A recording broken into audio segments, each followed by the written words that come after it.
Ce soir-là, pendant le dîner de fiançailles, le beau-père de mon fils a dit « Ce crève-la-faim ne mérite pas ma fille. Elle mérite quelqu'un à sa hauteur. » Mon fils a baissé la tête. Nous sommes partis en silence. Le lendemain, quand il est arrivé au travail, j'étais assise dans le fauteuil de la présidence. J'ai simplement dit « Enchantée. Je suis votre patronne. Je m'appelle Amélie Laurent. J'ai 62 ans et voici l'histoire que j'ai portée seule pendant trop longtemps. » Il y a des moments dans une vie où le silence pèse plus lourd que tous les mots du monde. Ce soir-là, dans ce restaurant étoilé de Lyon, j'ai compris qu'un dîner pouvait briser quelque chose d'irréparable entre deux familles. Mon fils Théo avait 34 ans. Il travaillait comme ingénieur commercial dans une entreprise que je connaissais bien. Très bien, en vérité. Mais cela, personne ne le savait. Pas même lui. Farah était une jeune femme douce, aux yeux noirs profonds, qui travaillait dans une galerie d'art contemporain. Elle aimait Théo avec une sincérité qui me touchait. On voyait dans son regard qu'elle ne cherchait rien d'autre que lui. Le dîner de fiançailles avait été organisé dans un restaurant du Vieux-Lyon, près des Traboules, là où les pierres gardent encore le poids des secrets. J'avais mis ma robe bleu marine, celle que mon mari adorait. Il est parti il y a 15 ans, mais je porte toujours son alliance. C'est cette alliance qui m'a rappelé, ce soir-là, ce que signifie construire quelque chose avec dignité. Marius, le père de Farah, était arrivé en retard. Costume 3 pièces, montre en or, sourire froid. Il s'était assis en bout de table comme s'il présidait une réunion d'affaires. Sa femme, Isabelle, restait silencieuse à ses côtés, les mains croisées sur ses genoux. Les entrées étaient à peine servies quand il a commencé. « Alors, Théo, parle-moi de ton avenir. Qu'est-ce que tu prévois pour ma fille ?» Théo a souri poliment. « Je travaille dans une bonne entreprise, monsieur. J'ai un poste stable, un salaire correct. Nous avons déjà trouvé un appartement à louer près de Bellecour. » Marius a levé un sourcil. « À louer ? Oui, pour commencer. » « Pour commencer. » Il a répété ces mots comme s'il sentait le mauvais. « Et combien tu gagnes, si ce n'est pas indiscret ?» J'ai senti mon cœur se serrer. Théo a hésité. 3 200 € par mois. Le silence est tombé comme une pierre dans un puits. Marius a posé sa fourchette. 3 200. Il a regardé sa fille. « Farah, tu te rends compte de ce que ça veut dire ? Papa, s'il te plaît ? Non, laisse-moi finir. » Il s'est tourné vers Théo. « Ce crève-la-faim ne mérite pas ma fille. Elle mérite quelqu'un à sa hauteur.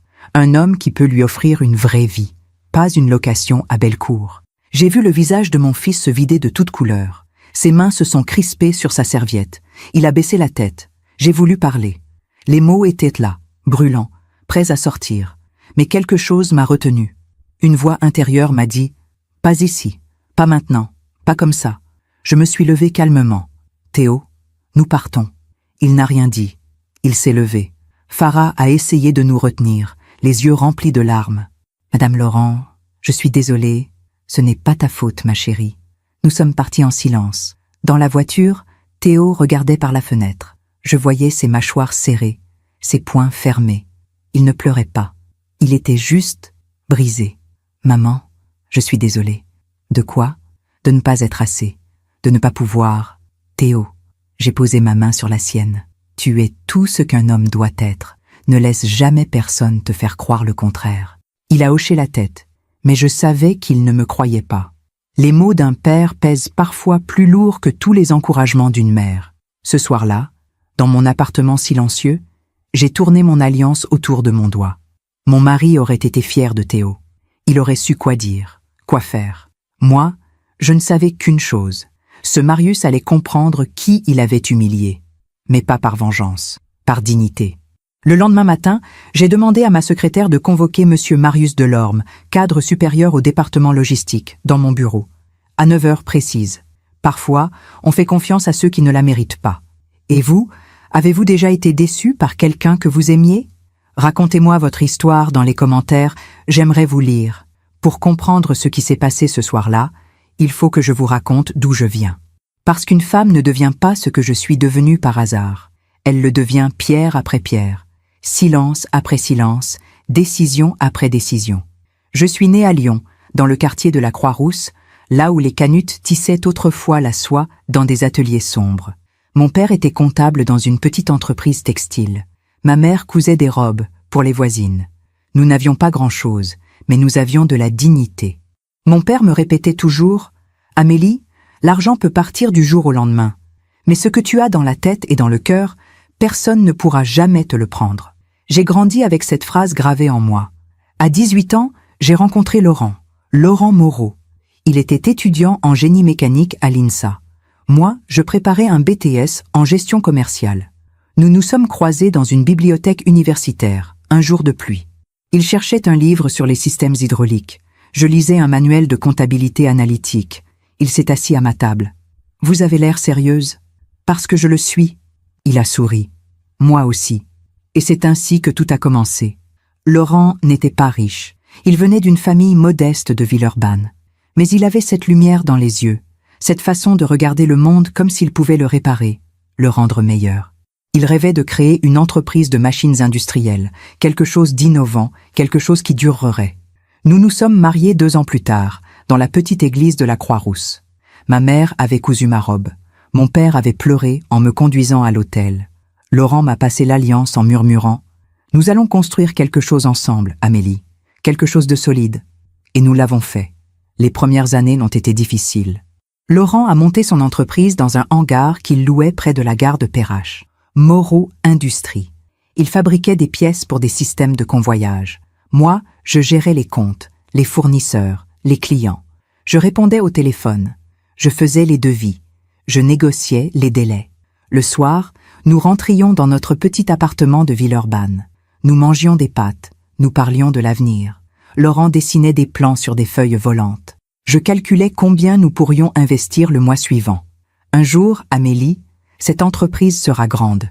Et ce jour-là, je veux que tu saches que c'est autant la tienne que la mienne. Je tournais mon alliance autour de mon doigt. Nous la construisons ensemble, Laurent. Toujours. 3 ans après notre mariage, Théo est né. Je me souviens de cette nuit de septembre, à la maternité de l'hôpital Édouard Herriot. Laurent tenait notre fils dans ses bras comme s'il tenait l'univers entier. Il aura tout ce que nous n'avons pas eu, Amélie, mais surtout, il aura notre exemple. Et nous avons tenu parole. Pendant 15 ans, nous avons grandi. L'entreprise s'est agrandie. Nous avons déménagé dans une zone industrielle près de Vénissieux. Nous avons embauché 10 personnes, puis 20, puis 50. Laurent innovait. Je structurais. Nous étions une équipe parfaite. Théo grandissait entre les ateliers et les bureaux. Il faisait ses devoirs dans mon bureau. Il dessinait des machines avec son père le dimanche. Il ne manquait de rien, mais nous ne l'avons jamais laissé croire que l'argent tombait du ciel. Théo, regarde autour de toi. Tout ce que tu vois, ton père et moi, l'avons construit avec nos mains, notre tête et notre cœur. L'argent est une conséquence, pas un but. Il hochait la tête. Je sais, maman. N'oublie jamais. Les dimanches, nous allions nous promener au parc de la Tête d'Or. Laurent achetait des glaces. Théo courait vers le lac. Nous nous asseyions sur un banc, main dans la main, et nous regardions notre fils jouer. Je tournais mon alliance, ce geste que je faisais toujours quand j'étais heureuse. « Tu es heureuse, Amélie ?» « Oui, plus que je ne l'ai jamais été. Moi aussi. Mais le bonheur, j'ai appris, ne prévient jamais quand il va partir. » Théo avait 15 ans quand Laurent a commencé à se plaindre de maux de tête. « Ce n'est rien, Amélie, juste la fatigue. » Mais les maux de tête sont devenus des vertiges. Les vertiges sont devenus des pertes d'équilibre. Et un matin, il s'est effondré dans son bureau. Tumeur cérébrale, inopérable, 6 mois. C'est ce que les médecins nous ont donné. 6 mois pour dire au revoir à l'homme de ma vie. Je me souviens de ce jour à l'hôpital quand le neurologue nous a annoncé le diagnostic. Laurent a pris ma main. J'ai senti son alliance contre la mienne. « Amélie, écoute-moi. L'entreprise, c'est toi maintenant. Pas Théo. Pas encore. Il est trop jeune. Mais toi, tu sais tout. Tu as toujours tout su. Laurent, promets-moi. Promets-moi que tu vas continuer, que tu vas faire grandir ce que nous avons construit. Pour Théo, pour toi, pour nous. » J'ai hoché la tête, les larmes roulant sur mes joues. Je te le promets. Il est parti 6 mois plus tard, un matin de novembre, dans notre chambre, entouré de Théo et de moi. Ses derniers mots ont été « Je suis fier de vous ». Après l'enterrement, j'ai dû choisir. M'effondrer ou continuer. Pleurer ou construire. Je me suis souvenu de ces mots. L'entreprise, c'est toi maintenant. Alors j'ai continué. J'ai pris la présidence de Moreau Industrie. J'ai restructuré. J'ai investi. J'ai embauché. En 10 ans, nous sommes passés de 50 à 230 employés. Nous avons ouvert des filiales à Grenoble, à Toulouse, à Nantes. Nous sommes devenus un acteur majeur dans les systèmes de convoyage industriel en France. Mais personne ne savait qui j'étais. Je ne donnais jamais d'interview. Je ne participais pas aux événements mondains. Je laissais mon directeur général représenter l'entreprise. Moi, je restais dans l'ombre, à construire, à décider, à protéger ce que Laurent et moi avions créé. Théo, lui, ne voulait pas reprendre l'entreprise. Maman, ce n'est pas ma voie. Je veux faire ma propre route. Je l'ai respecté. Je l'ai laissé choisir ses études, son métier, sa vie. Il est devenu ingénieur commercial. Il travaillait bien. Il gagnait honnêtement sa vie. Et c'était suffisant. Quand il m'a présenté Farah, j'ai tout de suite aimé cette jeune femme. Elle avait cette douceur que Théo méritait. Elle le regardait avec admiration, mais aussi avec tendresse. Elle ne lui demandait pas d'être riche. Elle lui demandait juste d'être lui. Le soir où Théo m'a annoncé qu'ils allaient se fiancer, j'ai pleuré. Des larmes de joie. Ton père aurait été si heureux. Je sais, maman. J'ai tourné mon alliance. Il aurait aimé Farah. Toi aussi, tu l'aimes? Oui, beaucoup. Mais je ne savais pas encore que cette joie allait être brisée. Je ne savais pas que quelqu'un allait humilier mon fils devant moi, devant elle, devant tout le monde. Je ne savais pas que ce quelqu'un travaillait pour moi depuis 8 ans. Pendant que je raconte tout cela, je me demande d'où vous m'écoutez. Écrivez le nom de votre ville en commentaire. Il y a des détails qu'on ne remarque pas sur le moment, des petites fissures dans le quotidien qui ne semblent rien signifier. C'est seulement plus tard, quand tout s'effondre, qu'on se dit « j'aurais dû voir, j'aurais dû comprendre ». La première fois que j'ai entendu parler de Marius Delorme, c'était il y a 8 ans. Mon directeur des ressources humaines était venu me voir dans mon bureau. « Madame Laurent, nous avons un excellent candidat pour le poste de responsable logistique. Monsieur Marius Delorme, 15 ans d'expérience, référence impeccable, diplômé de l'EM Lyon. » J'avais parcouru son CV. Effectivement, le profil était solide. Il demande quel salaire? 4 500 € bruts. C'est dans la fourchette. Convoquez-le pour un entretien final. Je veux le rencontrer. C'était ma règle. Tous les cadres supérieurs devaient passer devant moi avant d'être embauchés. Pas pour les impressionner, juste pour voir qui ils étaient vraiment. Marius Delorme est arrivé un mardi matin. Costume impeccable, mallette en cuir, sourire commercial. Il s'est assis face à moi dans la salle de réunion. Je me souviens qu'il avait cette façon de se tenir, très droit, le menton légèrement relevé, comme s'il voulait montrer qu'il était au-dessus de la moyenne. « Monsieur Delorme, parlez-moi de vous. » Il a souri. « J'ai 43 ans, marié, une fille. J'ai passé les 10 dernières années chez un de vos concurrents où j'ai restructuré toute la chaîne logistique. Résultat, réduction de 20% des coûts, amélioration de 30% des délais de livraison. Pourquoi voulez-vous changer d'entreprise? Parce que Moreau Industries est une entreprise sérieuse, en croissance, et que je veux participer à cette croissance. » J'ai hoché la tête. « Et qu'attendez-vous de cette entreprise en retour? » Il a marqué une pause. « De la reconnaissance. Un poste à la hauteur de mes compétences. » Cette phrase, « à la hauteur de mes compétences », je l'ai notée mentalement, pas parce qu'elle était choquante, mais parce qu'elle disait quelque chose sur l'homme. Il ne cherchait pas à contribuer. Il cherchait à être reconnu. Mais son CV était solide, ses références étaient bonnes. Et nous avions besoin d'un responsable logistique compétent. « Très bien, monsieur Delorme. Nous vous recontacterons dans la semaine. » Il a été embauché, et pendant 8 ans, il a fait son travail. Correctement. Pas brillamment, mais correctement. Il gérait les stocks, les livraisons, les relations avec les transporteurs. Il ne posait pas de problème. Il ne se faisait pas remarquer. Sauf par une chose. Marius Delorme avait cette manie de toujours parler d'argent. Dans les réunions, à la machine à café, pendant les pauses déjeuner, combien gagnaient les uns, combien coûtaient les autres, qui avait acheté quoi, qui roulait dans quelle voiture. Ma directrice administrative me l'avait signalé un jour. « Madame Laurent, je ne veux pas médire, mais Monsieur Delorme pose beaucoup de questions sur les salaires des autres. C'est un peu dérangeant. Qu'est-ce qu'il dit exactement? Il demande aux gens combien ils gagnent. Comme ça, directement. Et quand quelqu'un refuse de répondre, il fait des remarques du genre « Celui qui ne dit pas combien il gagne, c'est qu'il gagne trop peu. » J'avais froncé les sourcils. « Vous lui avez parlé? » « Oui. » Il s'est excusé. Il dit que c'est juste de la curiosité. Surveillez ça. Si ça continue, Convoquez-le. Ça n'avait pas continué. Ou du moins, pas ouvertement. Mais j'avais compris quelque chose sur Marius Delorme. Pour lui, la valeur d'une personne se mesurait en euros. Les années ont passé. Théo a grandi. Il a fait ses études. Il est devenu ingénieur commercial. Et un jour, il m'a annoncé qu'il avait trouvé un emploi. « Maman, j'ai signé un CDI. Je commence lundi. Félicitations, mon chéri. »« C'est où ?»« Chez Solvay Équipement. Ils font des machines pour l'agroalimentaire. » J'avais souri. Solvay Équipement. Un de nos clients. Pas un concurrent. C'était bien. Je suis fier de toi. Merci, maman. Il ne savait pas que Moreau Industries fournissait certaines pièces à Solvay. Il ne savait pas que je connaissais le PDG de cette entreprise. Il ne savait pas que, dans l'ombre, je veillais toujours sur lui, sans jamais interférer. Théo voulait réussir seul. Je le respectais. 2 ans plus tard, il a rencontré Farah.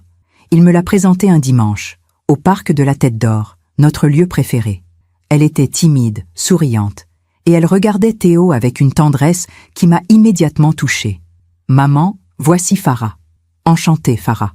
Enchantée, Madame Laurent. » Nous avons marché ensemble autour du lac. Farah m'a parlé de son travail à la galerie d'art, de sa passion pour la peinture contemporaine, de sa famille. Mon père travaille dans la logistique. Ma mère est professeure de français au collège. Et ils habitent à Lyon? Oui, à Caluire. Je n'avais pas pensé à demander où travaillait son père. Pourquoi l'aurais-je fait? Lyon est une grande ville. Il y a des centaines d'entreprises, des milliers de postes en logistique. Les mois ont passé. Théo et Farah sont devenus inséparables.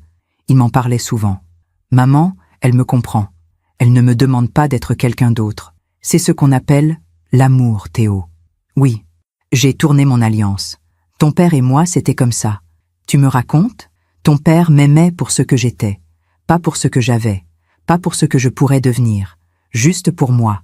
Et c'est ce qu'il y a de plus précieux au monde. Théo a souri. C'est ce que je ressens avec Farah. Alors garde-la. Et il l'a gardée. Ou plutôt, elle l'a gardée. 6 mois plus tard, Théo m'a annoncé qu'ils allaient se fiancer. « Maman, je vais demander Farah en mariage. » J'ai senti mon cœur se gonfler. « Oh, Théo, tu es contente? Tellement. Je veux organiser un dîner de fiançailles pour que nos familles se rencontrent officiellement. Bien sûr, Farah veut que ça se passe dans un beau restaurant. Son père insiste pour que ce soit, comment dire, élégant? Oui, il paraît qu'il tient beaucoup aux apparences. » J'avais souri. « Ne t'inquiète pas.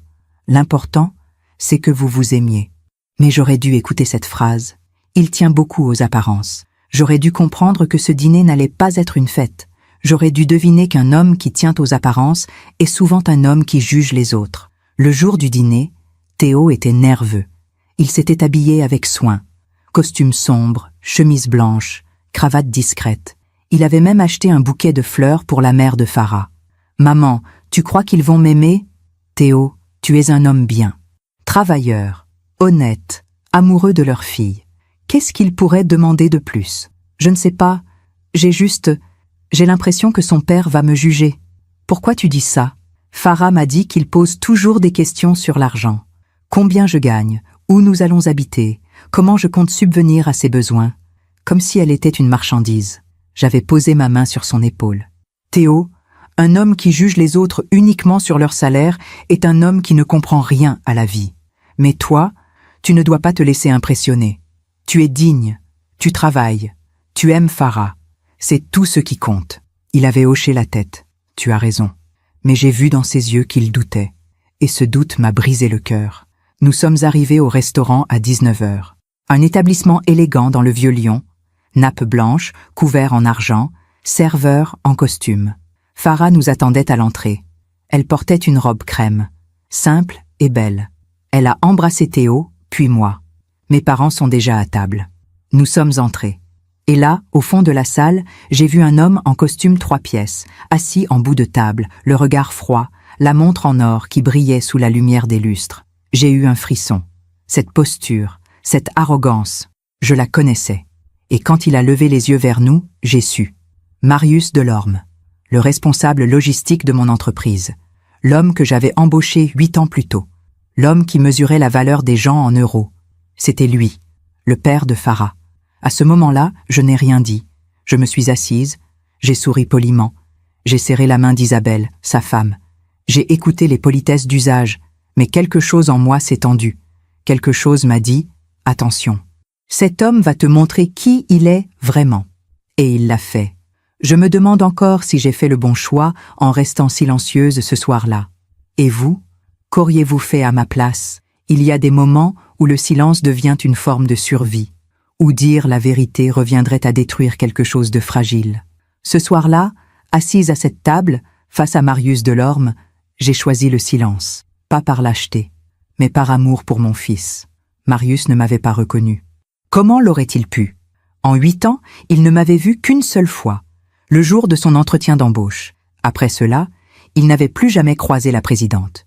Il travaillait avec le directeur général, avec la directrice administrative, avec les chefs de service. Mais pas avec moi. Je restais dans l'ombre. C'était mon choix. Mon mari m'avait appris que les meilleurs dirigeants ne sont pas ceux qu'on voit, mais ceux qu'on sent.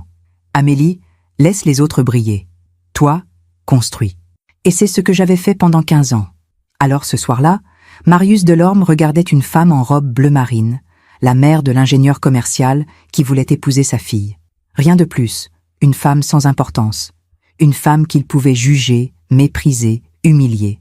Les entrées ont été servies. Une terrine de foie gras, des toasts, de la confiture de figues.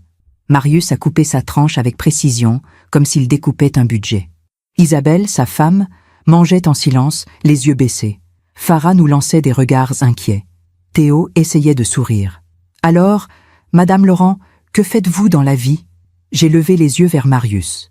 Il me regardait avec ce mélange de curiosité et de condescendance que je connaissais bien. L'homme qui pose une question dont il pense déjà connaître la réponse. Je travaille dans l'industrie. L'industrie. Il a répété le mot comme s'il goûtait un vin médiocre. Quel secteur? Les équipements mécaniques. Ah? Et quel poste? J'ai senti Théo se crisper à côté de moi. Il savait que je n'aimais pas parler de mon travail. Pas par fausse modestie, mais parce que je ne voyais pas l'intérêt d'étaler ma réussite. Un poste de gestion. De gestion. Il a souri. Assistante de direction? Responsable administrative? Quelque chose comme ça. Théo a posé sa main sur la mienne sous la table. Un geste discret. Une façon de me dire « Merci de ne pas rentrer dans son jeu ». Marius a hoché la tête. Je travaille aussi dans l'industrie. Responsable logistique chez Moreau Industries. Vous connaissez? Mon cœur a fait un bond. Mais je n'ai pas scié. Oui, c'est une bonne entreprise. Une excellente entreprise. Il a bu une gorgée de vin. 230 employés. Filiale dans toute la France. Chiffre d'affaires en croissance constante. Je suis là depuis 8 ans. J'ai restructuré tout le département logistique. Aujourd'hui, nous avons les meilleurs délais de livraison du secteur. Il parlait comme s'il était le propriétaire. Comme si c'était lui qui avait bâti l'entreprise. Comme si Laurent et moi n'avions jamais existé. Vous devez être fiers de votre travail. Je le suis. Il s'est tourné vers Théo. Et toi, Théo, tu disais que tu travailles chez Solvay Équipement? Oui, monsieur. Quel poste exactement? Ingénieur commercial. Je gère les relations clients pour la région Auvergne-Rhône-Alpes.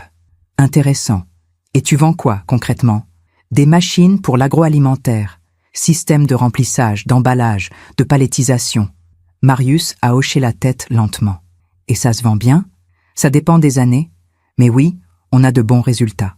C'est-à-dire, combien de chiffres d'affaires tu génères? Théo a hésité. Je ne peux pas vous donner de chiffres précis. C'est confidentiel. Confidentiel. Marius a souri, mais ce n'était pas un sourire aimable. Entre nous, tu peux bien me dire. Papa, s'il te plaît. Farah avait parlé doucement, presque en murmurant. Ce n'est pas le moment. Pourquoi ce ne serait pas le moment? On est en famille, non? On a le droit de savoir qui notre fille épouse. Isabelle a posé sa main sur celle de son mari. Marius, laisse-le tranquille. Je ne l'embête pas. Je pose juste des questions normales. Ce ne sont pas des questions normales. Il a retiré sa main avec agacement. Bien. Passons. Le plat principal est arrivé. Du bœuf en croûte, des légumes de saison, une sauce au vin rouge. Le serveur a rempli nos verres. Marius a levé le sien. À nos futurs mariés. Nous avons trinqué. Mais j'ai senti que ce toast était un mensonge. Que Marius ne portait pas un toast à l'amour de Théo et Farah. Il portait un toast à une façade. Pendant quelques minutes, nous avons mangé en silence. Puis Marius a repris. « Théo, tu disais que vous allez louer un appartement à Bellecour ? » « Oui, monsieur. Nous avons trouvé un 3 pièces. 70 mètres carrés. Loyer à 1200 € par mois. 1200. Il a coupé un morceau de viande. Et tu gagnes combien, si ce n'est pas indiscret? Le silence est tombé sur la table. Théo a regardé Farah. Elle a secoué la tête imperceptiblement, comme pour dire « Ne réponds pas ». Mais Théo, mon fils, mon garçon honnête et droit, ne savait pas mentir. Il ne savait pas éviter les questions. Il ne savait pas jouer. Je gagne 3200 € par mois. J'ai vu le visage de Marius se durcir. Il a posé sa fourchette. Il a bu une longue gorgée de vin. Puis il a regardé Théo comme on regarde un enfant qui vient de dire une bêtise. 3200. Oui, monsieur. Et avec ça, tu comptes faire vivre ma fille? Théo a pâli. Farah travaille aussi. Elle gagne 1800 € à la galerie. Ensemble, nous avons près de 5000 € par mois. C'est suffisant pour... Suffisant? Marius a ri. Un rire court, sec, méprisant. Mon garçon, sais-tu combien coûte la vie aujourd'hui? Le loyer, les courses, les assurances, les sorties, les vacances? Oui, monsieur. Nous avons fait les comptes. Les comptes? Il a secoué la tête. Tu ne sais pas ce que c'est que d'avoir des responsabilités. Tu ne sais pas ce que c'est que d'élever une famille. Monsieur, Laisse-moi finir. Sa voix s'était durcie. Ma fille a été élevée dans le confort. Elle n'a jamais manqué de rien. Et tu veux l'installer dans un 3 pièces en location à Bellecour? C'est un beau quartier. Un beau quartier pour des étudiants. Pas pour ma fille. J'ai senti la colère monter en moi. Mais je me suis retenue. J'ai tourné mon alliance autour de mon doigt. Laurent me disait toujours « Amélie, ne réagis jamais à chaud. Laisse l'autre se dévoiler. C'est là qu'il se trahit. » Alors, j'ai laissé Marius se dévoiler. « Monsieur Delorme, avec tout le respect que je vous dois, Théo travaille dur. Il a un bon poste. Il est sérieux, responsable, et il aime votre fille. » Marius s'est tourné vers moi. « Madame Laurent, je ne doute pas que vous ayez bien élevé votre fils. Mais l'amour ne suffit pas. Il faut des moyens. Et votre fils n'a pas les moyens. Il a un salaire honnête. Un salaire honnête. » Il a répété ces mots avec un sourire narquois. « Savez-vous combien je gagne, Madame Laurent? » Non. Et cela ne me regarde pas. Je gagne 6000 € par mois, après 25 ans de carrière. Votre fils, lui, en gagne 3200. Il a 34 ans. Cela veut dire qu'il n'évoluera pas beaucoup, qu'il restera à ce niveau. Et ma fille mérite mieux. Farah a posé sa serviette sur la table. « Papa, arrête. » « Non, je ne vais pas arrêter. » Il s'est levé légèrement, les mains posées sur la table. « Je vais être clair. Ce crève-la-faim ne mérite pas ma fille. Elle mérite quelqu'un à sa hauteur, un homme qui peut lui offrir une vraie vie. Pas une location à Bellecour, pas un salaire de 3000 €. Un homme qui a réussi, qui a de l'ambition, qui a de la valeur. » Le mot était lâché. Valeur. Pour Marius Delorme, la valeur d'un homme se mesurait en euros. Théo a baissé la tête. Je l'ai vu se recroqueviller, comme un enfant qu'on vient de gifler. Ses mains tremblaient légèrement. Ses lèvres étaient serrées. J'ai senti quelque chose se briser en moi. Pas de la colère. Pire. Une douleur profonde, viscérale. La douleur d'une mère qui voit son fils humilié et qui ne peut rien faire sans aggraver les choses. Je me suis levé calmement. « Théo, nous partons. » Il n'a rien dit. Il s'est levé. Farah a essayé de nous retenir, les larmes aux yeux. « Madame Laurent, je suis tellement désolée. Ce n'est pas ta faute, ma chérie. » J'ai regardé Marius une dernière fois. Il était toujours debout, les bras croisés, le visage fermé. Il ne regrettait rien. Il était même fier de lui, fier d'avoir dit sa vérité. « Monsieur Delorme, bonsoir. » Je suis sorti sans me retourner. Théo m'a suivi. Dans la rue, il faisait froid. La pluie avait commencé à tomber. Nous avons marché jusqu'à ma voiture en silence. Une fois à l'intérieur, Théo a éclaté. Pas en larmes, en mots. « Maman, il a raison. Je ne suis pas assez bien pour Farah. Je n'ai rien. Je ne suis rien. Théo, arrête. Non, c'est vrai. Regarde-moi. Je gagne 3000 €. Je loue un appartement. Je n'ai pas de voiture de luxe, pas de patrimoine, rien. Qu'est-ce que je peux lui offrir? L'amour. L'amour ne suffit pas, maman. Il l'a dit. L'amour est tout ce qui compte. Pas pour lui. » J'ai posé ma main sur la sienne. « Théo, écoute-moi. Ton père et moi, nous avons commencé avec rien. Nous avons mangé des pâtes pendant des années. Nous avons dormi dans un 2 pièces à Villeurbanne. Nous n'avions rien, sauf l'amour. Et nous avons construit une vie, une belle vie. Papa était exceptionnel. Moi, je suis juste normal. Ton père était un homme normal, qui a travaillé dur, qui a été honnête, qui a aimé. Et c'est exactement ce que tu es. Il a secoué la tête. Maman, ce soir j'ai compris quelque chose. Je ne serai jamais à la hauteur. Pas pour lui, pas pour elle. Pour elle, tu l'es. Elle t'aime. Est-ce que ça suffira? Je n'ai pas répondu. Parce que je ne savais pas. Parce que j'avais peur que Marius Delorme finisse par détruire leur amour. Parce que j'avais peur que mon fils perde confiance en lui à cause d'un homme qui ne comprenait rien à la vie. Nous sommes rentrés en silence. La pluie tambourinait sur le pare-brise. Je tournais mon alliance, encore et encore, comme une prière. Ce soir-là, dans mon appartement, j'ai pris une décision. Non pas par vengeance, mais par dignité. Marius Delorme allait apprendre qui il avait humilié. Pas pour qu'il s'excuse, mais pour qu'il comprenne que la valeur d'un homme ne se mesure pas en euros.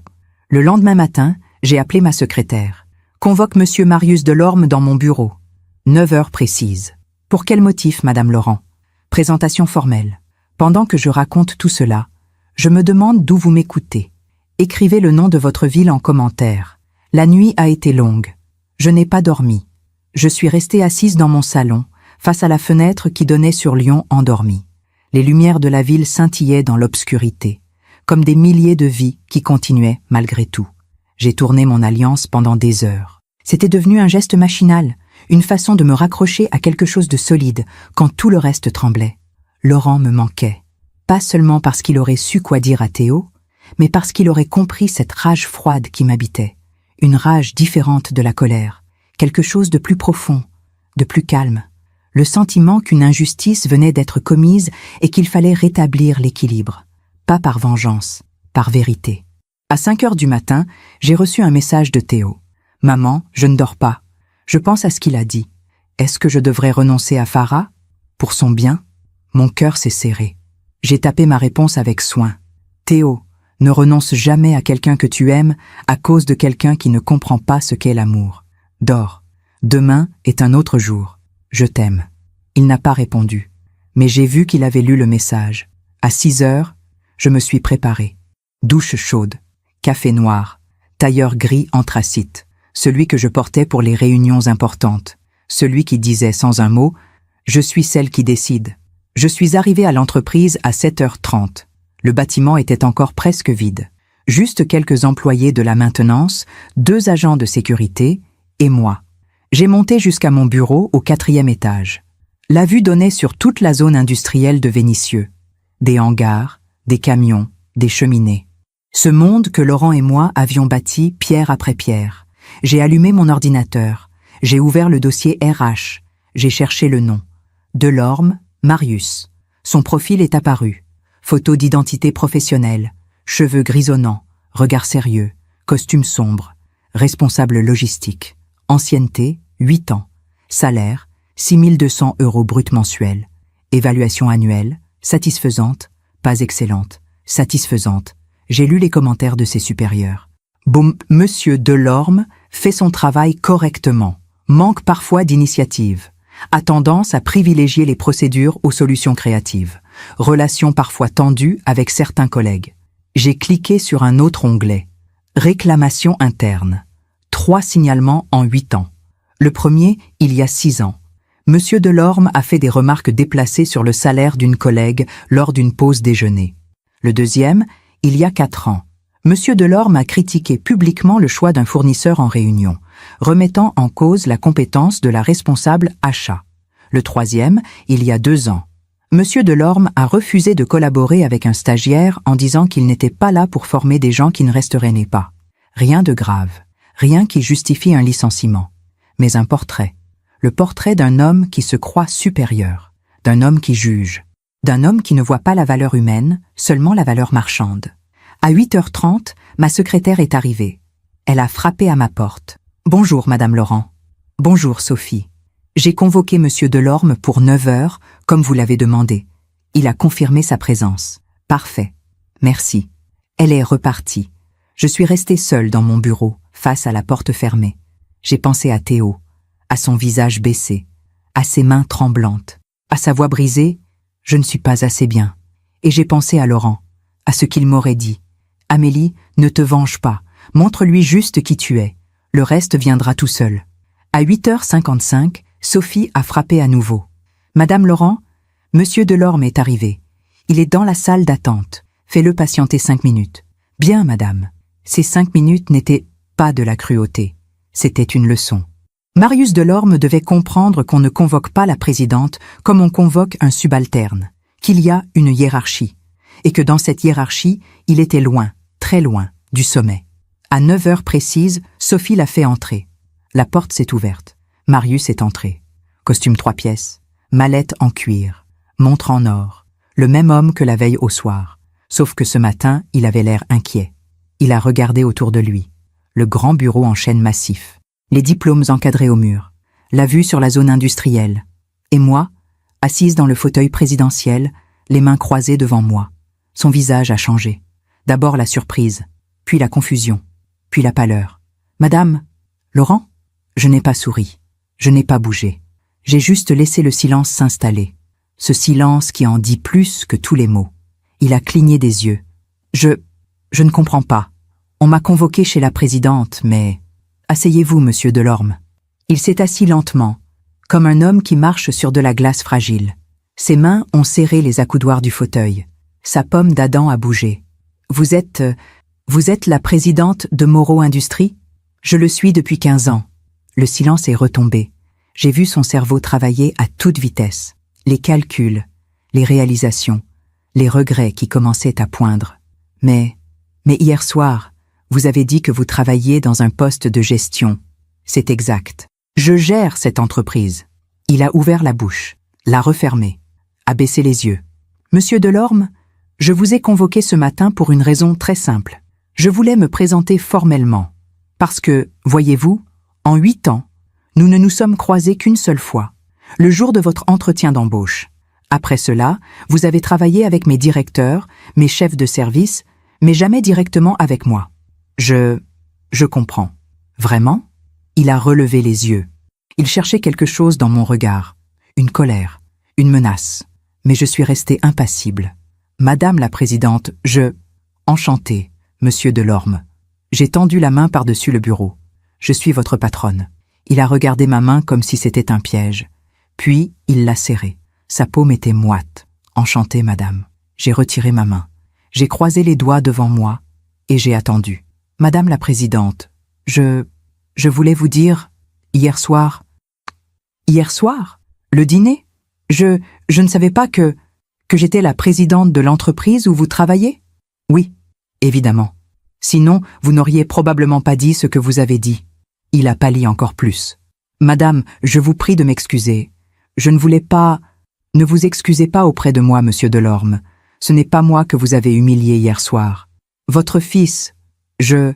Mon fils, oui, Théo. L'homme que vous avez traité de crève-la-faim devant sa fiancée, devant moi, devant votre propre femme. Il a baissé la tête. Je suis désolé. Pourquoi l'avez-vous fait ? Répondez-moi. Pourquoi avez-vous jugé nécessaire d'humilier un homme que vous ne connaissez même pas ? Il a serré les mâchoires. Je voulais protéger ma fille. La protéger de quoi ? De l'amour ? Non. De la précarité. La précarité. J'ai répété le mot lentement. Monsieur Delorme, mon fils gagne 3 200 € par mois. Il a un CDI. Il loue un appartement dans un beau quartier de Lyon.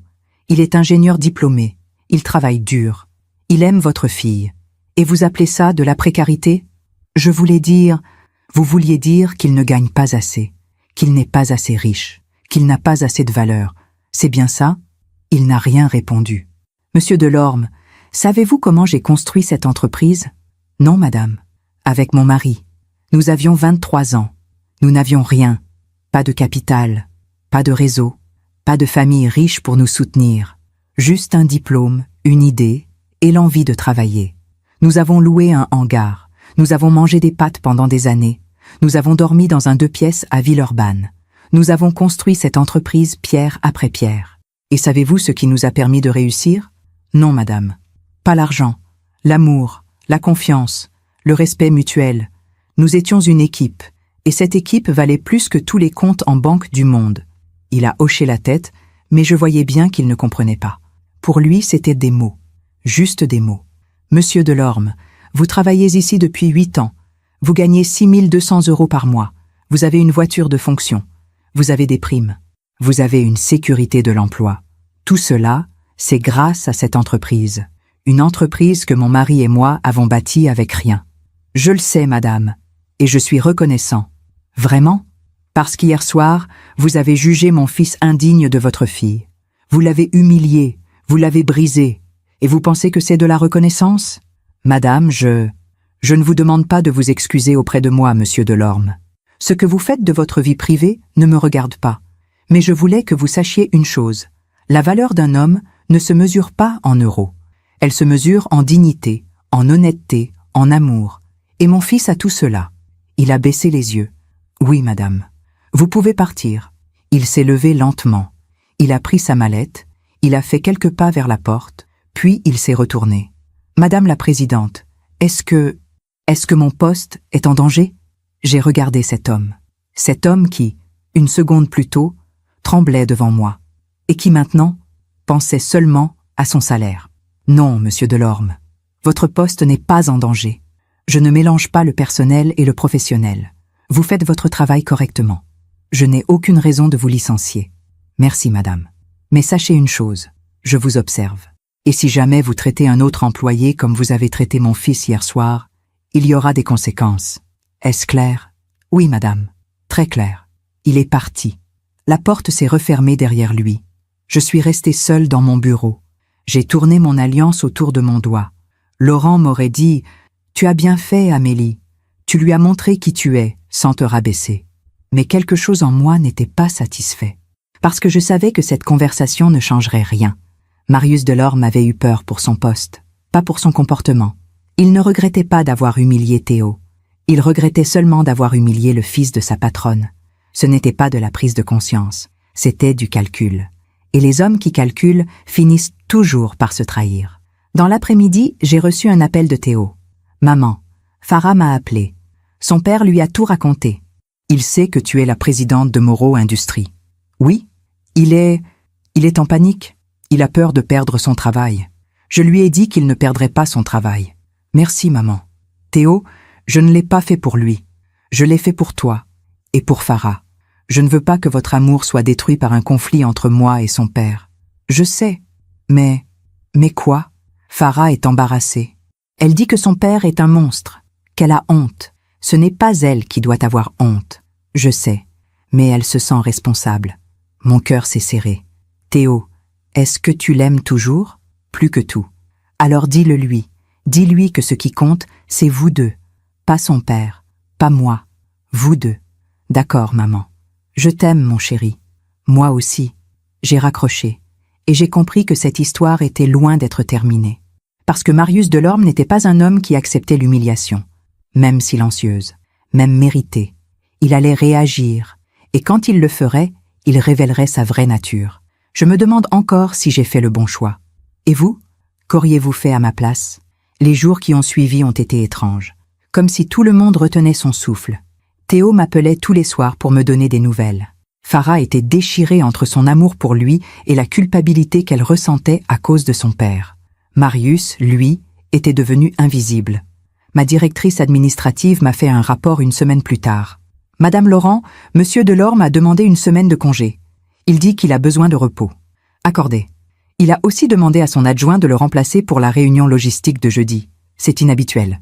Je sais. » Elle m'a regardé avec curiosité. Mais elle n'a rien demandé. Elle connaissait ma règle.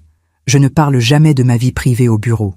Pendant cette semaine, j'ai reçu une lettre, une enveloppe blanche, déposée sur mon bureau par Sophie. Ceci est arrivé ce matin, Madame Laurent, par courrier interne.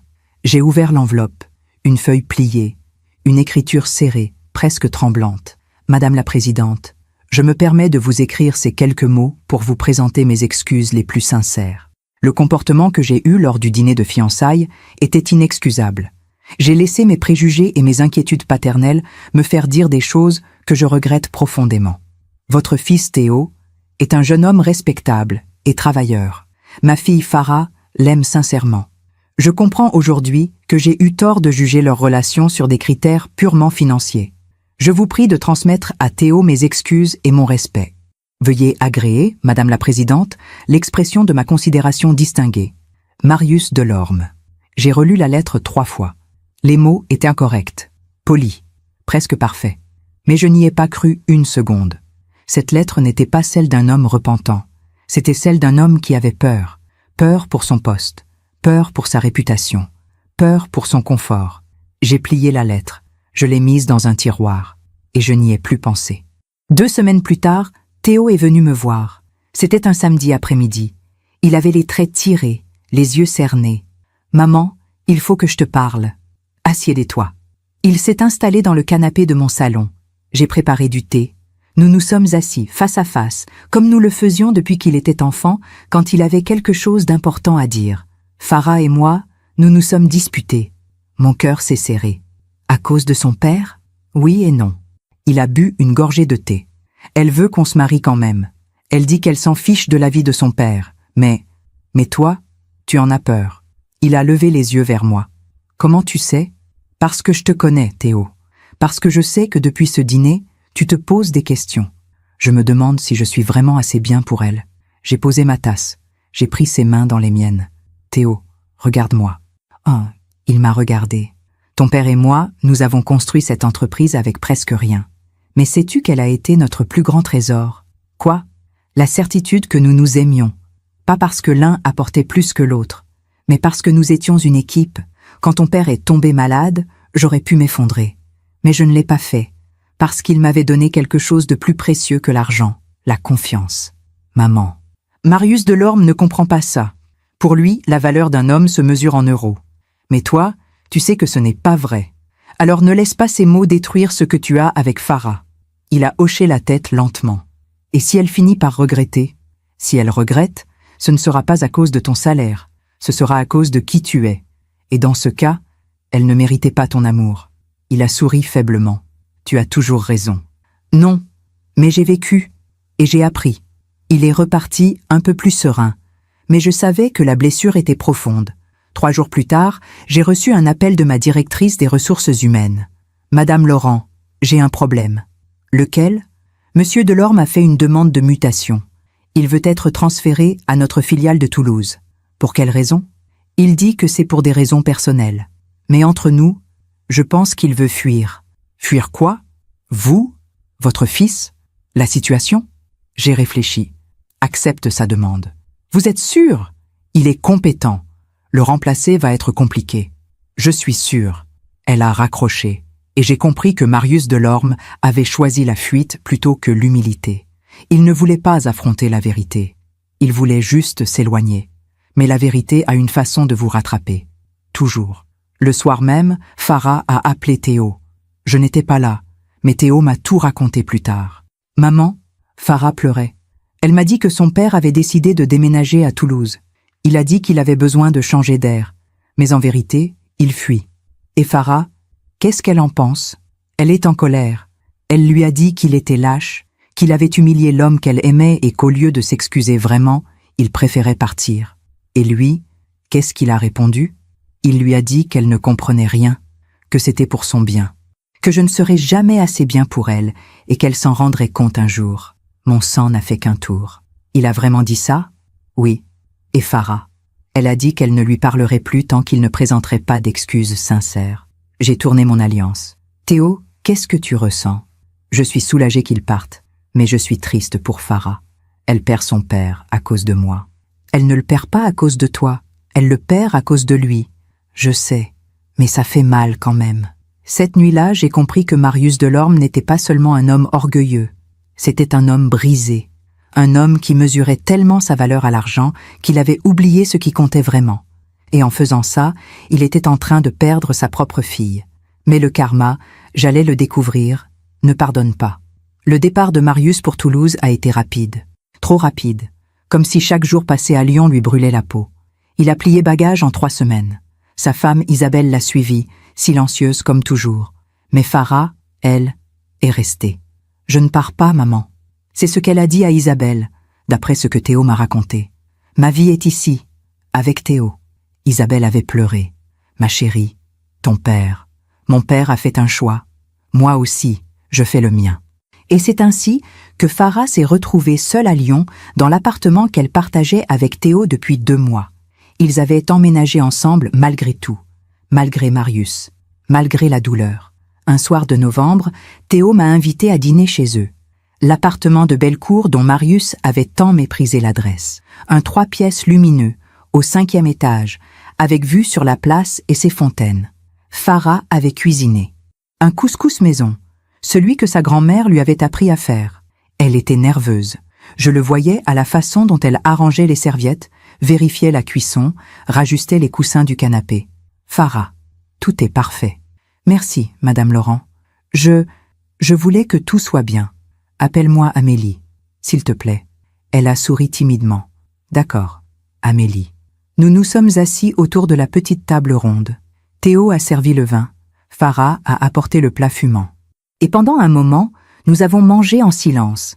Un silence confortable, le genre de silence qui existe entre les gens qui n'ont pas besoin de mots pour se comprendre. Puis Farah a parlé. « Amélie, je veux vous remercier. » Me remercier de quoi? De ne pas avoir vengé Théo. De ne pas avoir licencié mon père. J'ai posé ma fourchette. « Farah, écoute-moi bien. Je n'ai jamais envisagé de licencier ton père. Pas parce qu'il est ton père, mais parce que je ne mélange pas le travail et le personnel. Ton père fait son travail correctement. Je n'ai aucune raison de le punir professionnellement pour ce qu'il a dit dans sa vie privée. Mais il vous a manqué de respect. Il a manqué de respect à Théo. Oui, et il le sait maintenant. Vous croyez qu'il regrette vraiment? J'ai tourné mon alliance. Je crois qu'il regrette les conséquences. Pas ces mots. Farah a baissé les yeux. Vous avez raison. Mon père n'a jamais su dire pardon. Pas vraiment. Même quand j'étais petite, s'il se trompait, il trouvait toujours une excuse. Il disait que c'était pour mon bien, que je comprendrais plus tard. Et tu comprends? Non. Elle a relevé la tête. Je comprends juste qu'il mesure les gens à ce qu'ils possèdent, et que pour lui, quelqu'un qui ne gagne pas assez n'a pas de valeur. C'est sa vision, pas la tienne. Non, pas la mienne. Elle a pris la main de Théo. Théo vaut tout l'or du monde, pas parce qu'il gagne de l'argent, mais parce qu'il est bon, honnête, aimant. Théo a rougi. Farah, c'est vrai. Elle s'est tournée vers moi. Et vous, Amélie, vous avez élevé un homme extraordinaire. Mon cœur s'est gonflé. Merci, Farah, ça me touche beaucoup. Je voulais aussi vous dire quelque chose. Théo et moi, nous avons décidé de nous marier. J'ai souri. C'est une merveilleuse nouvelle. Mais nous ne voulons pas d'un grand mariage. Juste une cérémonie simple, à la mairie, avec quelques amis. Nous ne voulons pas de faste. Nous ne voulons pas jouer un rôle. Nous voulons juste nous promettre l'un à l'autre. C'est exactement ce que vous devez faire. Théo a ajouté. Et après, nous partirons à Paris. J'ai eu une proposition, un poste chez un gros équipementier industriel, meilleur salaire, plus de responsabilités. Paris? Oui, maman, je sais que ça fait loin, mais c'est un nouveau départ. Loin des ombres du passé. Exactement. J'ai tourné mon alliance. Laurent aurait été si fier. Alors allez-y, construisez votre vie. Soyez heureux. Farah a essuyé une larme. Mon père ne sera pas là. Je sais, ma chérie. Il m'a envoyé un message hier. Il dit qu'il ne peut pas cautionner cette union, qu'il ne viendra pas au mariage tant que Théo ne prouvera pas sa valeur. Prouver sa valeur? J'ai senti la colère monter, mais je me suis retenue. Farah, ton père a perdu quelque chose de précieux. Pas de l'argent. Toi. Je sais. Et un jour, il s'en rendra compte. Mais ce jour-là, il sera peut-être trop tard. Elle a hoché la tête. Je l'espère. Et en même temps, j'ai peur. Peur de quoi? Peur qu'il ne change jamais. Peur de le perdre pour toujours. J'ai pris sa main. Farah, tu ne peux pas sauver quelqu'un qui ne veut pas être sauvé. Tout ce que tu peux faire, c'est vivre ta vie. Être heureuse et espérer qu'un jour, il comprendra. Merci, Amélie. Le mariage a eu lieu un samedi matin de décembre à la mairie du 2e arrondissement. Il faisait froid. Le ciel était gris. Mais dans cette petite salle, il y avait une chaleur que tout l'argent du monde ne pourrait acheter. Farah portait une robe crème, simple et élégante. Théo avait mis le costume que son père portait le jour de notre mariage. Je le lui avais donné la veille. Ton père aurait voulu que tu le portes. Il avait pleuré en l'enfilant. Nous étions une dizaine. Quelques amis de Théo, des collègues de Farah et moi. Isabelle avait envoyé un message le matin même. « Je suis désolée, je ne peux pas venir. Ton père ne me le pardonnerait pas. » Farah avait juste hoché la tête. Elle ne pleurait plus. Elle avait dépassé la douleur. Quand le maire a demandé « Théo Moreau, acceptez-vous de prendre pour épouse Farah Delorme ?» Théo a répondu d'une voix claire « Oui. » Et quand le maire a demandé à Farah, elle a dit « oui ». Puis elle a ajouté, en regardant Théo droit dans les yeux, « pour toujours ».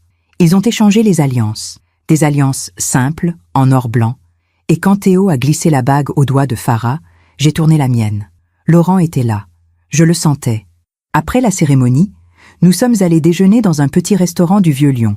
Nous avons ri, nous avons bu du champagne, nous avons célébré l'amour. Mais au moment du dessert, le téléphone de Farah a sonné. Elle a regardé l'écran. Son visage s'est figé. « C'est mon père. Tu veux répondre ?» Elle a hésité, puis elle a décroché. « Allô ?» Nous avons tous arrêté de parler. J'ai vu son visage changer. D'abord l'espoir, puis la déception, puis la colère. « Non, papa, non. Je ne vais pas. Papa, écoute-moi. Papa !» Elle a raccroché. Elle tremblait. Qu'est-ce qu'il a dit? Théo avait posé sa main sur la sienne. Il a dit que si je l'épousais, il ne me considérerait plus comme sa fille. Le silence est tombé. Il a dit que j'avais fait le mauvais choix, que je le regretterais, que dans 5 ans, quand je vivrais dans la pauvreté, je comprendrais qu'il avait raison.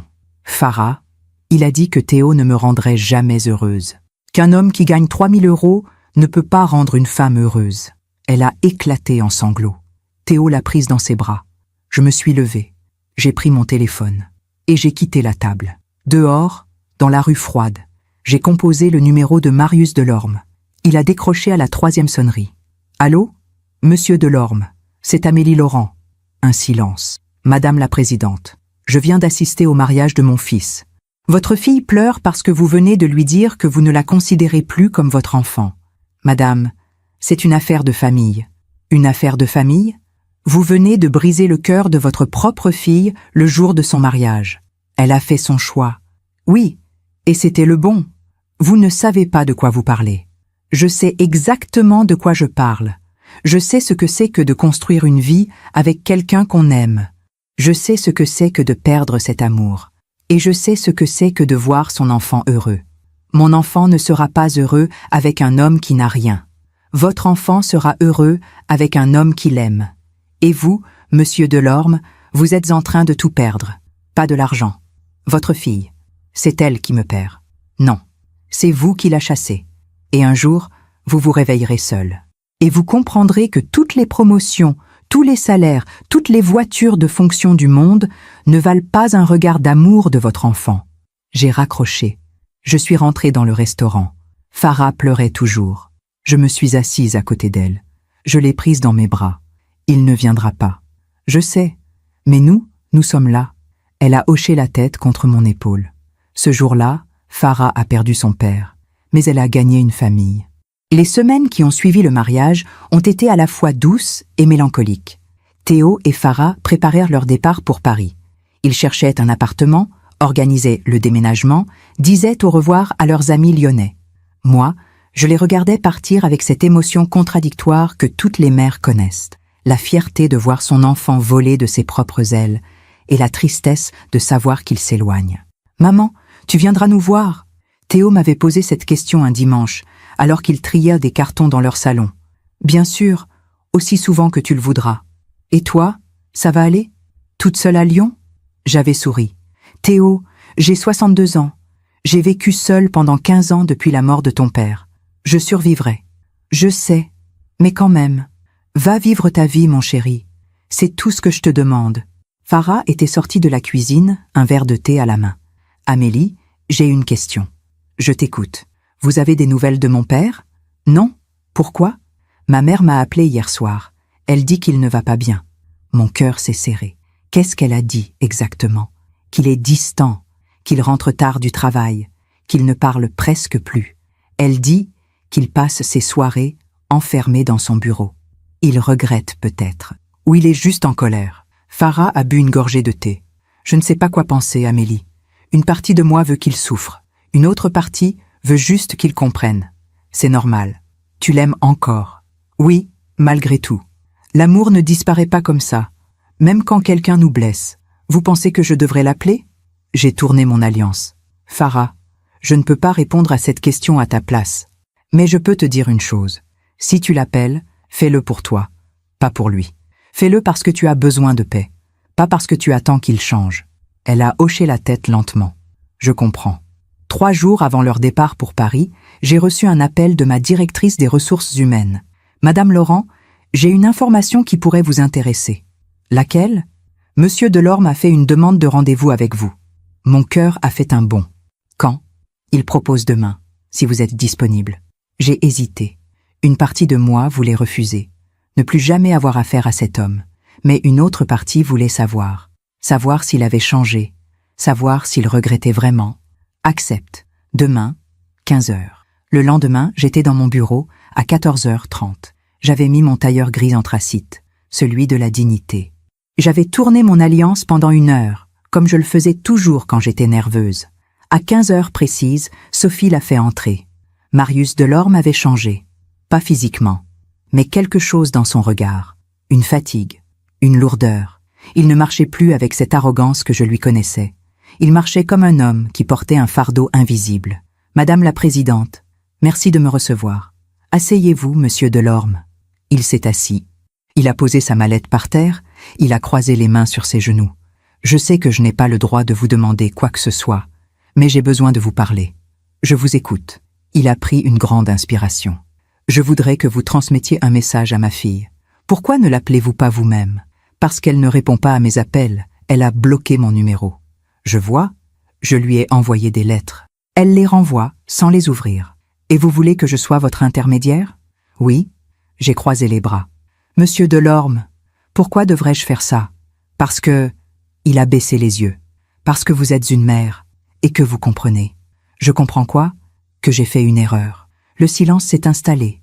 J'ai attendu qu'il continue. Quand j'ai appris que vous étiez la présidente de cette entreprise, j'ai eu honte.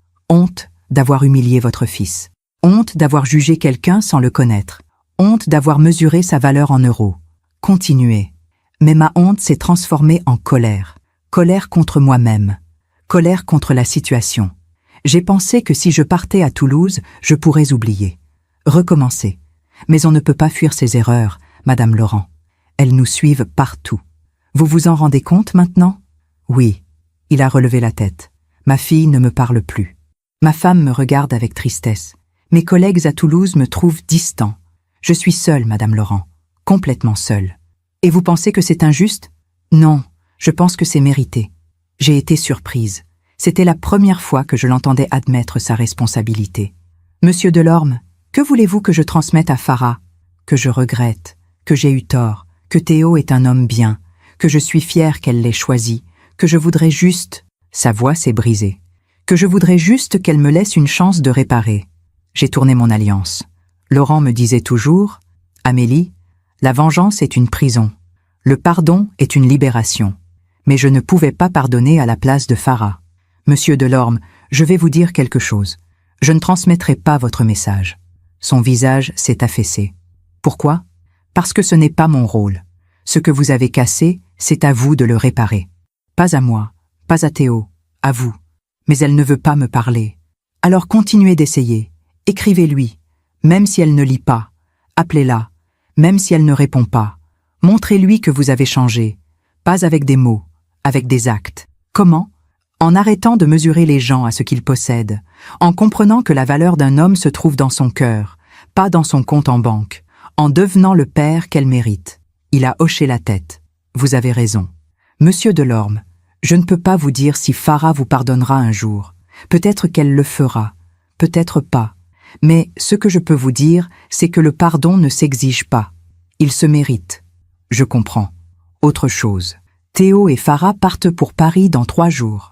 Ils commencent une nouvelle vie. Une vie sans vous.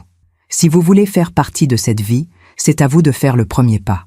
Le vrai premier pas. Pas une lettre d'excuse calculée. Pas un message d'intermédiaire. Vous, face à eux.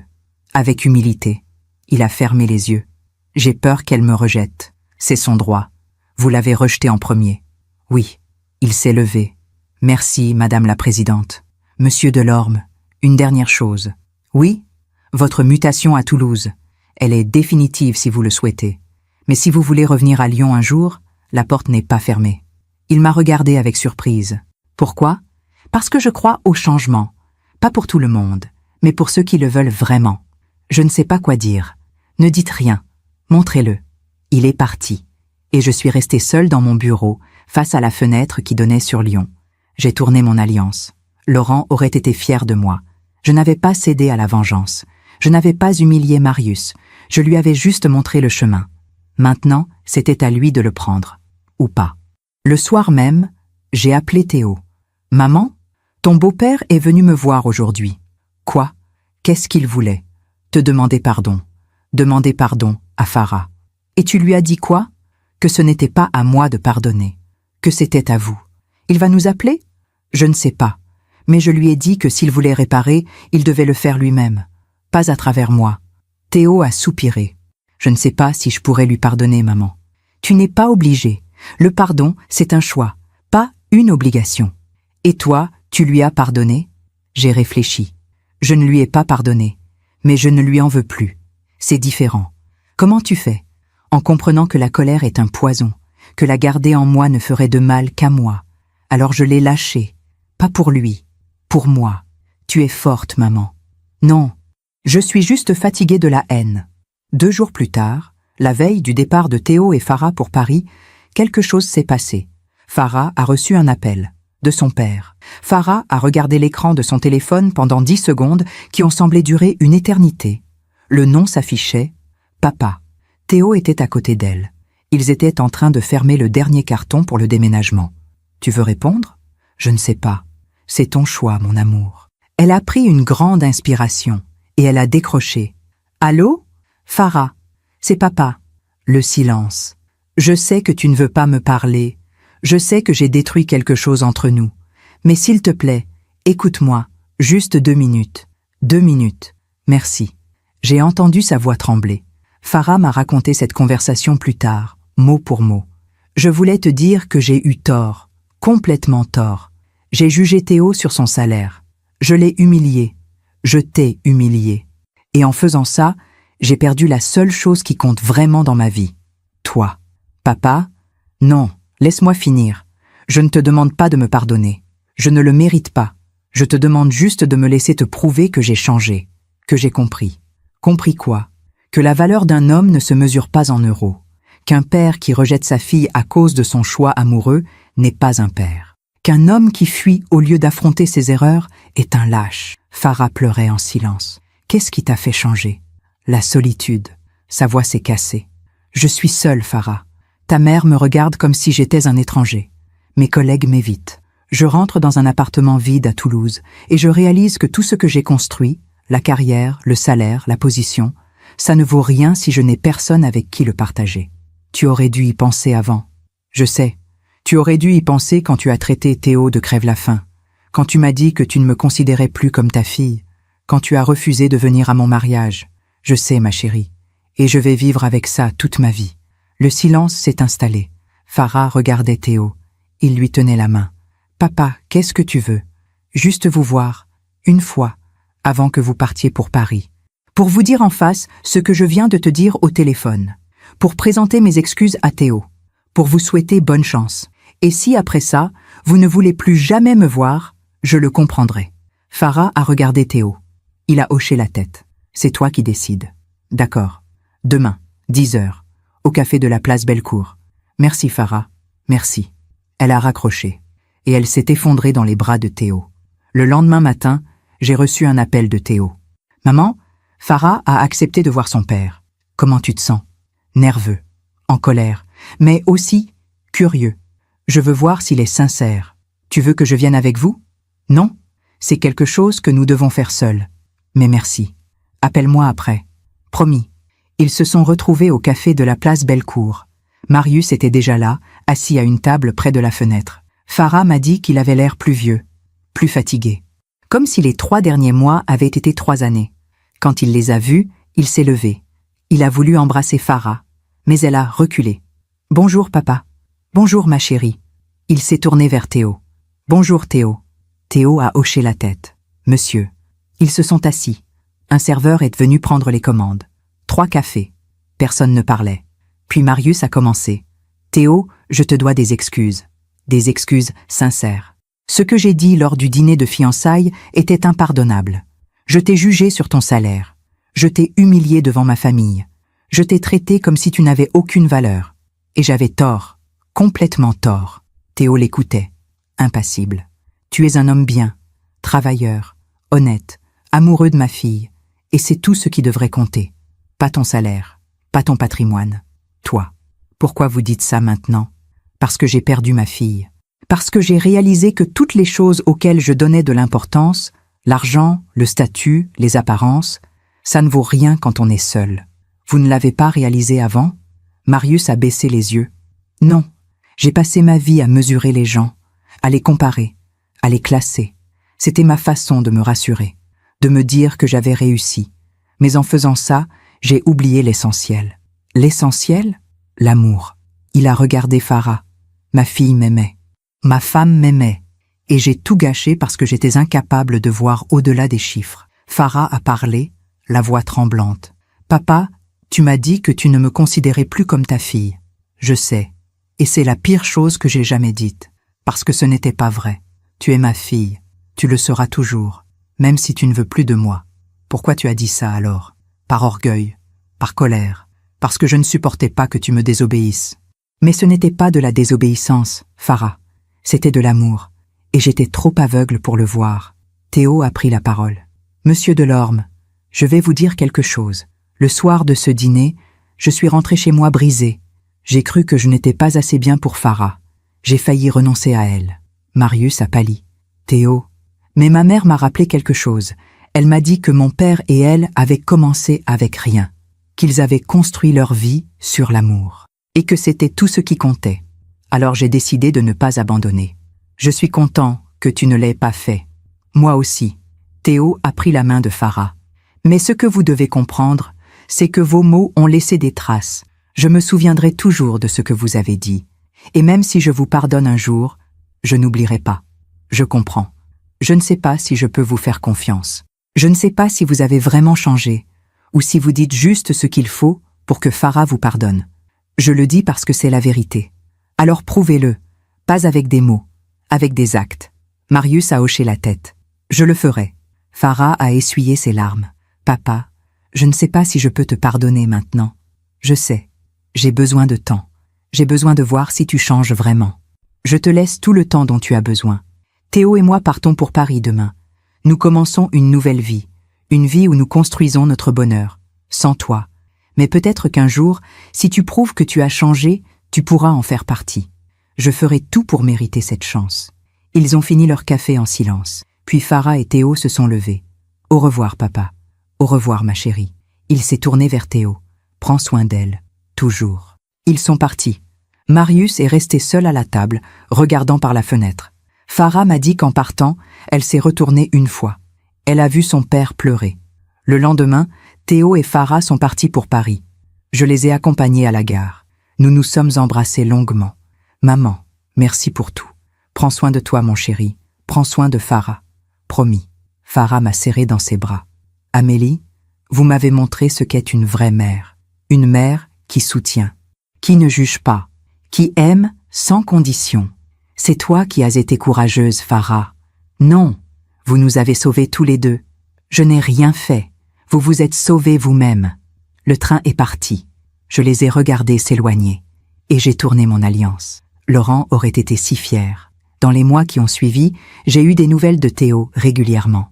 Il s'installait bien à Paris. Théo adorait son nouveau poste. Farah avait trouvé un travail dans une galerie du Marais. Ils étaient heureux. Et Marius, ma directrice des ressources humaines, m'a donné des nouvelles. Madame Laurent, Monsieur Delorme a démissionné de la filiale de Toulouse. Quand? Il y a 2 semaines. Il a envoyé une lettre très polie. Il dit qu'il a besoin de se recentrer sur sa vie personnelle. Je vois. Il a aussi écrit quelque chose de particulier. Il a remercié l'entreprise. Il a dit que Moreau Industries lui avait permis de vivre dignement pendant 8 ans, qu'il était reconnaissant et qu'il espérait avoir été à la hauteur.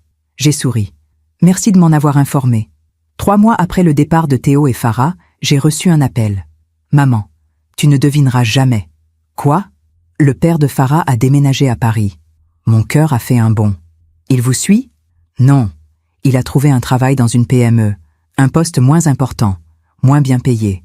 Mais il dit qu'il veut être près de Farah, qu'il veut réparer. Et Farah, Qu'est-ce qu'elle en pense? Elle lui a proposé de prendre un café, juste un café, pour voir. C'est bien. Il a aussi fait quelque chose d'étrange. Quoi? Il a vendu sa voiture de luxe, il a acheté une petite Peugeot d'occasion. Il dit qu'il n'a plus besoin d'impressionner qui que ce soit. J'ai souri. Peut-être qu'il a vraiment compris. Peut-être. 6 mois plus tard, j'ai reçu une photo par message. Théo, Farah et Marius attablés dans un restaurant parisien. Ils souriaient. Pas un sourire forcé. Un sourire vrai. Sous la photo, Théo avait écrit « Il y a un chemin. Long. Mais il y a un chemin. » Et j'ai compris que le karma n'était pas une punition. C'était une leçon. Marius avait perdu sa position, sa voiture, son confort, sa fille pendant un temps. Pas parce que je l'avais puni, mais parce que ses propres choix l'avaient reconduit là. Et maintenant, il reconstruisait. Pas avec de l'argent, avec de l'humilité. Elle m'avait traité de femme trop indulgente quand j'avais refusé de le licencier. Des années plus tard, j'ai compris que la vraie justice n'est pas la vengeance, c'est le temps. Le temps qui montre à chacun les conséquences de ses choix. La vie finit toujours par rendre ce qu'on lui donne. Aujourd'hui, j'ai 68 ans. 6 ans ont passé depuis ce dîner qui a tout changé. 6 ans depuis que Marius Delorme a traité mon fils de crève-la-faim. 6 ans depuis que j'ai dû choisir entre la vengeance et la dignité. Je suis assise dans mon appartement de Lyon, face à cette même fenêtre qui donne sur la ville. Le soleil se couche. Les lumières s'allument une à une, comme des étoiles terrestres. Et je tourne mon alliance autour de mon doigt, ce geste que je fais depuis 45 ans. Laurent me manque toujours, mais je ne suis plus seule avec ma douleur. Je suis en paix avec elle. Théo et Farah sont venus me voir le week-end dernier. Ils ont 2 enfants maintenant, une petite fille de 3 ans, Élise, et un garçon d'1 an, Laurent. Oui, ils ont appelé leur fils comme son grand-père. Quand Théo me l'a annoncé, j'ai pleuré pendant 1 heure. Maman, papa mérite de continuer à vivre à travers lui. Ton père aurait été si fier de toi. Je sais, et j'espère qu'il l'est, où qu'il soit. Farah est devenue directrice de la Galerie du Marais. Théo a eu 3 promotions en 6 ans. Il gagne maintenant plus que ce que Marius gagnait à l'époque. Mais ce n'est pas ça qui compte. Ce qui compte, c'est qu'ils sont heureux, qu'ils s'aiment, qu'ils construisent une vie ensemble, une vie que personne ne peut mesurer en euros. Marius, lui, a reconstruit, lentement, patiemment. Il a fallu 2 ans avant que Farah accepte de le voir régulièrement. 2 ans avant que Théo accepte de lui serrer la main sans méfiance. Aujourd'hui, ils déjeunent ensemble 1 fois par mois. Marius voit ses petits-enfants. Il les emmène au parc. Il leur achète des glaces. Il fait tout ce qu'un grand-père doit faire. Mais il ne parle jamais d'argent. Plus jamais. Il travaille toujours dans cette petite PME parisienne. Il gagne moins qu'avant. Il a un studio à Montreuil. Il prend le métro. Il vit simplement. Et vous savez quoi? Il a l'air plus heureux qu'avant. La dernière fois que je l'ai vu, c'était il y a 3 mois. Théo avait organisé un déjeuner familial à Paris pour mon anniversaire. Marius était là. Isabelle aussi. Ils se sont remis ensemble il y a 1 an. Elle m'a dit « Il n'est plus le même homme, Amélie. Il écoute, il parle, il aime. » Pendant le repas, Marius s'est levé. Il a levé son verre. « Je voudrais porter un toast à Amélie. » Tout le monde s'est tu. « Amélie, vous m'avez montré quelque chose que personne n'avait réussi à me montrer en 50 ans. Que la valeur d'une personne ne se mesure pas à ce qu'elle possède, mais à ce qu'elle est. » Il a regardé Théo. « Théo, le soir de ce maudit dîner, je t'ai appelé crève-la-faim. Aujourd'hui, 6 ans plus tard, je voudrais te dire quelque chose. Tu es l'homme le plus riche que je connaisse, parce que tu as l'amour, tu as une famille, tu as la dignité. Et ça vaut tout l'or du monde. » Théo s'est levé, il a serré la main de Marius, puis il l'a pris dans ses bras. J'ai pleuré. Farah a pleuré. Isabelle a pleuré. Parce que c'était la preuve que les gens peuvent changer. Pas tous, mais certains. Ceux qui acceptent de regarder leurs erreurs en face. Ceux qui acceptent de perdre pour mieux se retrouver. Ce soir, seul dans mon appartement, je repense à tout ce qui s'est passé. Et je me dis que j'ai fait le bon choix. Je n'ai pas vengé mon fils. Je ne l'ai pas protégé en écrasant son ennemi. Je lui ai montré quelque chose de plus important. Que la dignité vaut mieux que la vengeance. Que la patience vaut mieux que la colère. Que l'amour vaut mieux que l'orgueil. Laurent me l'avait appris. Et j'espère que je l'ai transmis à Théo. Moreau Industries continue de grandir. J'ai passé la présidence l'année dernière. Pas à Théo. Il ne le voulait toujours pas. Mais à une jeune femme brillante, diplômée de Centrale Lyon, qui me ressemble un peu. Elle a 35 ans. Elle a faim de réussir. Mais elle a aussi du cœur. Madame Laurent, pourquoi vous me choisissez? Parce que quand je vous ai demandé ce qui comptait le plus pour vous dans la vie, vous ne m'avez pas parlé de salaire. Vous m'avez parlé de vos parents, de votre envie de les rendre fiers, de votre volonté de construire quelque chose de durable. C'est important, c'est tout ce qui compte. Je vais au bureau une fois par semaine maintenant, juste pour garder un œil, pour conseiller, pour transmettre. Le reste du temps, je lis. Je me promène au parc de la Tête d'Or. Je rends visite à Théo et Farah à Paris. Je regarde mes petits-enfants grandir. Et je tourne mon alliance. Parfois, des gens me demandent « Amélie, est-ce que vous regrettez de ne pas avoir puni Marius Delorme, de ne pas l'avoir licencié, de ne pas l'avoir humilié comme il a humilié votre fils ?» Et je réponds toujours la même chose. Non, parce que la punition ne change pas les gens. Seule la prise de conscience change les gens. Et pour qu'il y ait prise de conscience, il faut laisser la vie faire son travail. La vie est une meilleure juge que moi. Elle donne à chacun ce qu'il mérite. Pas toujours immédiatement. Parfois ça prend des mois, des années. Mais ça arrive toujours. Marius a perdu son confort, sa position, sa fille pendant un temps. Pas parce que je l'ai puni, mais parce que ses choix l'ont conduit là. Et cette perte lui a appris ce que des années de réussite ne lui avaient jamais appris, que l'amour vaut plus que l'argent. Aujourd'hui, il a retrouvé sa fille, ses petits-enfants, sa femme, pas sa position, pas son salaire, mais ce qu'il a retrouvé vaut infiniment plus. Et moi, qu'est-ce que j'ai gagné dans tout ça? La certitude que j'ai élevé mon fils correctement, qu'il est devenu un homme bon, un homme qui aime, un homme qui pardonne sans oublier, un homme qui construit sa vie sur des valeurs, pas sur des chiffres, la certitude que Laurent serait fier de nous, la certitude que la dignité est le seul véritable pouvoir.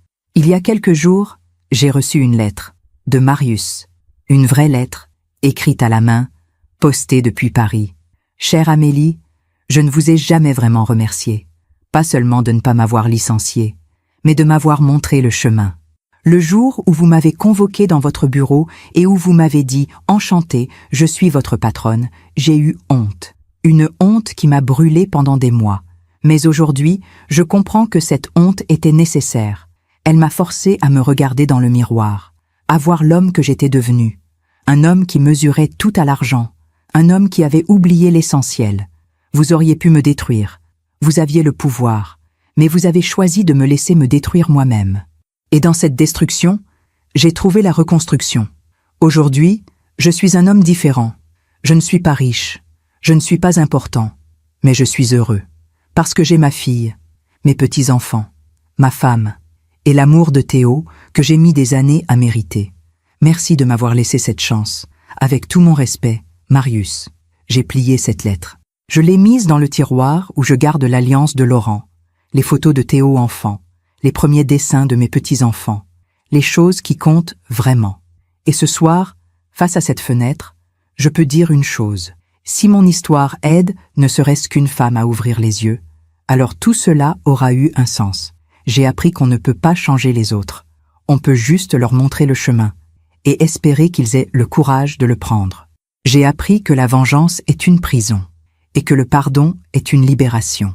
J'ai appris que la valeur d'un homme ne se mesure pas en euros, mais en amour, en dignité, en courage. Et j'ai appris que la vie, cette grande enseignante, finit toujours par rendre ce qu'on lui donne. À ceux qui donnent de la haine, elle rend la solitude. À ceux qui donnent de l'amour, elle rend la paix. Je tourne mon alliance une dernière fois. Laurent, mon amour, j'espère que tu es fier de moi. J'espère que tu vois notre fils, notre belle-fille, nos petits-enfants. J'espère que tu vois que nous avons construit quelque chose qui dure. Pas une entreprise, une famille, des valeurs, un héritage. Et si j'ai appris quelque chose dans cette vie, c'est que ça ne se mesure pas en euros. Ça se mesure en sourire, en larmes, en pardon, en étreinte. Ça se mesure en amour. Merci de m'avoir écouté jusqu'au bout. Si cette histoire a touché votre cœur, abonnez-vous et activez la cloche pour entendre d'autres femmes qui ont transformé la douleur en sagesse. Chaque jour, une femme, une leçon de vie. Partagez cette histoire avec quelqu'un que vous aimez. Parfois, une histoire change toute une journée. Que Dieu vous bénisse et à très bientôt.